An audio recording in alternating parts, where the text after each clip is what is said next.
서울 부산시장 보궐선거 후보 등록 시한이 이제 사흘 남았는데요. 단일화에 나선 여야 후보들의 신경전도 치열해지고 있습니다. 먼저 단일화 토론에 나선 더불어민주당 박영선 후보와 열린민주당 김진애 후보. 두 번째 토론에서 LH 사태의 해법을 두고 설전을 벌였습니다.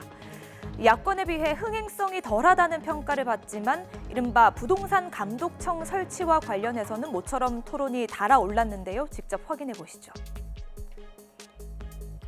부동산 감독기구라고 하는 건 마치 전 국민을 잠재적인 피해자로, 잠재적인 이제 말하자면 범죄자로 볼 수 있는 이런 것이기 때문에 저는 그것은 이런 사회에서는 바람직하지 않고 전 국민을 범죄시한다 이렇게 표현을 하셨죠. 자본시장에 있는 금융감독원은 자본시장에 투자하는 모든 사람을 범죄시하는 건가요? 그건 아니거든요. 네, 야권에서는 국민의힘 오세훈 후보, 국민의당 안철수 후보의 단일화도 한창 진행되고 있죠. 그런데 안 후보, 오 후보 뒤에 상황이 있는 것 같다면서 자신을 향해 토론도 못한다고 비판했던 국민의힘 김종인 비대위원장을 겨냥했습니다. 들어보실까요? 저는 이건 후보 뒤에 상황이 있는 것은 아닌가. 후보 그런 뒤에 생각까지도 하게 됩니다. 후보 뒤에 상황이라는 게 무슨 말씀이실까요? 뭐 듣는 분들은 상황. 네, 상황. 그래서 후보께서 뭐 저랑 합의한 것에 대해서 신의를 지키는 분이라고 저는 알고 있고요. 서로 1대1로 만나면서 호감도 많이 느꼈습니다. 근데 본인 의지로만은 안 된다는 것 같습니다. 상황이 그게 우려됩니다. 그 상황은 김종인 위원장입니까? 예, 이러자 바른미래당 시절 안 후보와 한솥밥을 먹었던 국민의힘 이준석 전 최고위원.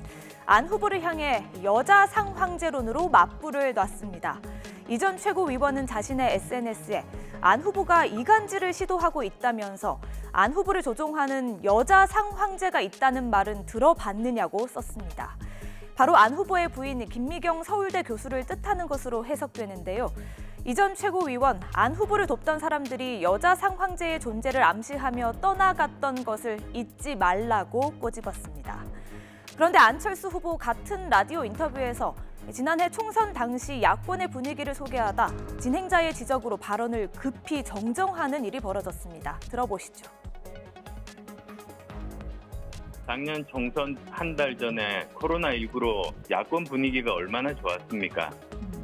그런데 그 이후에 코로나19로 야권 분위기가 좋았다는 건 좀 오해 소지가 있을 수도 있으니까 말씀드릴게요. 예. 작년 총선 직전에 코로나19로 정부에 대한 비판 여론이 굉장히 높고 그래서 야권에 대한 지지가 높았던 때가 있었습니다. 예, 이렇게 안 대표가 서둘러 말을 고쳤지만 민주당은 당장 코로나19로 인한 국민의 고통을 야권의 꽃놀이패 정도로 취급했다고 비판했습니다. 이렇게 보궐선거가 코앞으로 다가오면서 정치권의 발언 수위도 한층 높아지고 있는데요. 자칫 역풍을 맞을 수 있는 만큼 말실수를 줄여야 하는 부담도 커지고 있습니다. 뉴스가 있는 저녁 안규령입니다.